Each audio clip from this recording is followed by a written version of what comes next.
test de loi portant identification des personnes physiques en République du Bénin a été examiné et adopté par les députés qui auront bénéficié de 2 séances plénières pour y arriver, avec plusieurs corrections et amendements pour rester collés aux habitudes et faits sociaux du pays. Les députés membres de la commission ont posé la question de savoir ce que COSLEPI devient. Certains jeunes qui, après même la maîtrise, n'avaient pas des actes authentiques. Parce que nous savons comment ça se passe dans nos villages.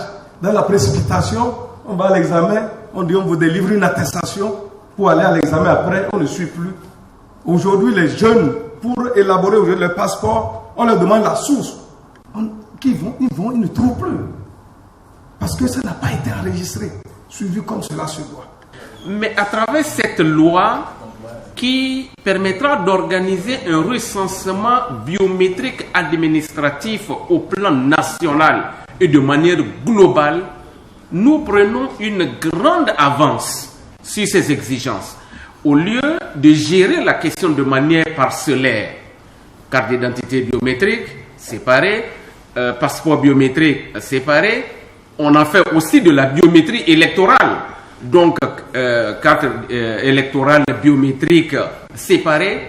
Je pense que nous nous engageons ici dans une dynamique qui permet d'avoir un fichier national global unique multi-usage. La commission des lois et le gouvernement représenté par le garde des Sceaux, ministre de la Justice, Joseph Djogbenou, et celui en charge de l'Intérieur, Saka Lafia, ont apporté des éclaircissements tout au long de cette étude. En ce qui concerne la conclusion des traités, le gouvernement suit avis de la CNIL, dit l'article 53 en son état actuel, conclut des traités avec d'autres États.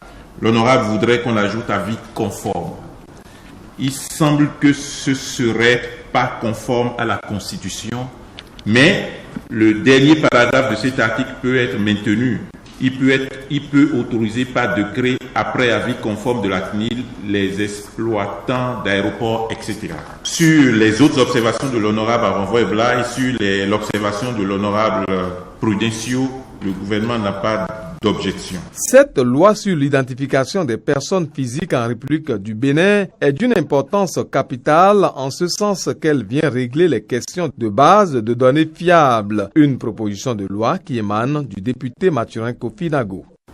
Cette proposition de loi soulève un problème, une préoccupation qui est une préoccupation fondamentale. D'abord, ça va résoudre le problème de l'état civil, puisque c'est à partir de l'état civil que les données qui sont recherchées vont être recueillies. On a noté dans le document qu'il y avait plusieurs types de données qui seront prises en compte. Les données nominatives, personnelles, biométriques, sociales, géographiques, donc un ensemble de données qui permettra véritablement d'identifier chacun des citoyens béninois. La loi portant identification des personnes physiques en République du Bénin a été par finir adoptée à l'unanimité des parlementaires béninois.